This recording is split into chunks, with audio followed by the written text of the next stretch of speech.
இன்றைக்கி நம்ம மீன் குழம்பு தான் செய்ய போகிறோம். அதுக்கு தேவையான பொருட்கள்: மஞ்சள்தூள், மிளகாத்தூள், தனியாத்தூள், மீன் குழம்பு மசாலா, இதில் புளி. இப்போ இதில் நம்ம எண்ணெய் ஊற்றி கடுகு,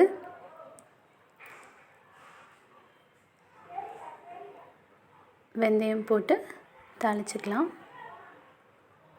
இப்போ இதுக்கு இன்றைக்கி தான் சின்ன வெங்காயம், பெரிய வெங்காயம் ரெண்டுமே சேர்த்துருக்கேன். ரெண்டுமே சேர்த்து நல்லா வதக்கிக்கிறோம். எப்போவுமே இது மாதிரி மீன் குழம்பு, வத்த குழம்பு, இது காரக்குழம்புக்கெலாம் நல்லா வெங்காயம் நல்லா வதங்கி வந்தால் டேஸ்ட்டு நல்லாவே இருக்கும். இதில் இன்றைக்கி பெரிய சைஸ் ஒரு முழு பூண்டு எடுத்து உரித்து தட்டி வச்சுருக்கேன். அதையும் போட்டுக்குவோம். இப்போது கருவேப்பிலை சேர்த்துட்டு நல்லா வதக்கி விட்டுக்கலாம். இதில் பச்சை மிளகாய் ஒரு 5, தக்காளி 5 தக்காளி, மீடியம் சைஸ் தக்காளி எடுத்து கட் பண்ணி சேர்த்து வதக்கிக்கிறோம். தக்காளி நல்லா குழஞ்சி வெந்து வரணும். இது கூட மஞ்சள்தூள், மீன் குழம்பு மசாலா, தனியாத்தூள், சாம்பார் பொடி, மிளகாத்தூள்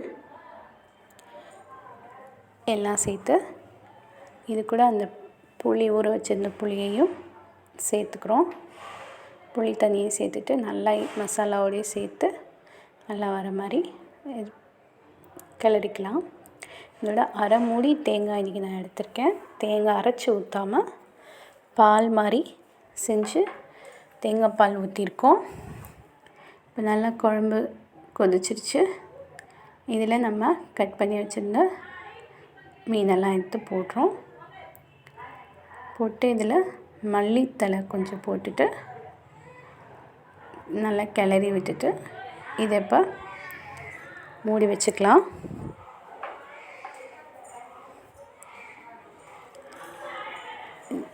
நல்லா மூடி வச்சுட்டு